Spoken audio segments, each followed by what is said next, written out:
గురుగారు నమస్తే అండి. గురువుగారు, రాధాష్టమికి ఉన్నటువంటి విశిష్టత ఏంటి? రాధాష్టమిని అసలు ఎలా జరుపుకుంటే మంచిదంటారు గురువుగారు? హరే కృష్ణ అండి.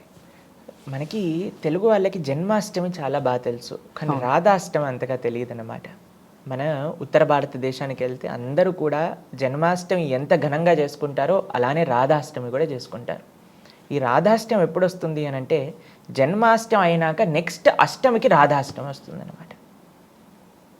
ఎలా చేసుకోవాలి రాధాష్టమి, ఎందుకు గొప్పది అని అంటే భగవంతుణ్ణి ఆశ్రయించటం ఎప్పుడు కూడా మనం చూసామనుకోండి, లక్ష్మీ నారాయణ, సీత రామ, రాధా కృష్ణ. భగవంతుడికి వెళ్ళడానికి మార్గం ఏంటి అని అంటే మనం భగవంతుడి యొక్క శక్తి నుంచి భగవంతుని ఆశ్రయిస్తామన్నమాట. అందుకోసం మనం కృష్ణాష్టమి ఎంత వైభవంగా చేస్తామో అంతగా రాధాష్టమి వైభవాన్ని కూడా అంత చక్కగా చేయాలన్నమాట. ఎందుకోనంటే ఆ అమ్మవారి యొక్క ప్రసన్నతలోనే స్వామి యొక్క ప్రసన్నం ఉందన్నమాట. ఎందుకంటే ఇది ఒక రహస్యం. మీకు ఒక విషయం చెప్తాను. ఎప్పుడైతే హనుమ లంకకి వెళ్ళి సీతమ్మ తల్లిని కలుస్తారో, అయ్యా మీకు ఇంకా రాముడికి ఎలా స్నేహం ఏర్పడింది అనే ప్రశ్న సీతమ్మ తల్లి హనుమంతుడిని అడుగుతుందన్నమాట. అప్పుడు ఏంటి ఆచార్యులు దీంట్లోపల ఉండే ఆంతర్యం చెప్తారన్నమాట. ఎందుకు సీతమ్మ ఈ ప్రశ్న అడిగింది అంటే, భగవంతుడితో ఒక సంబంధం ఏర్పాటు చేసుకోవాలి అని అంటే అది ఎప్పుడైనా అమ్మవారి ద్వారానే వెళ్తుంది. లక్ష్మీ ద్వారా నారాయణుడి దగ్గరికి, సీత ద్వారా రాముడి దగ్గరికి, రాధ ద్వారా కృష్ణుడి దగ్గరికి.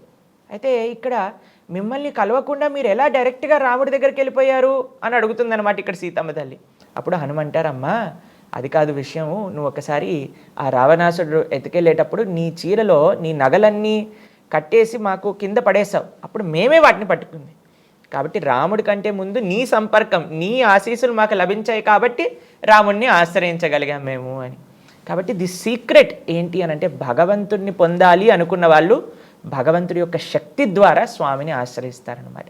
అందుకే మనకి రాధాకృష్ణ తత్వం అనేది మనం ఎప్పుడైనా సరే ఒంటరిగా కృష్ణుడిని ఆరాధన చేయం, రాధారాణితో పాటు కృష్ణుడితో ఆరాధన చేస్తామన్నమాట. అద్భుతంగా ఉత్తర భారతదేశంలో బృందావనాది ప్రాంతములలో చాలా ఘనంగా రాధాష్టమి చేసుకుంటారు. ఎలా అయితే జన్మాష్టమియో అలానే రాధాష్టమి కూడా మనం చేసుకుంటాం. కానీ రాధాష్టమి రోజు ఉపవాసం మధ్యాహ్నం వరకే ఉంటుందన్నమాట. మధ్యాహ్నమే రాధారాణి యొక్క అభిషేకము, ఆరాధన, నైవేద్యము అన్నీ చేసేసుకొని మనం ఆ ఉపవాస విరమణ మధ్యాహ్నంకే చేసేస్తాం. ఓకే గురువుగారు, ఈ రాధాష్టమికి ఎటువంటి నియమ నిష్టలు పాటించాల్సిన అవసరం ఉంది?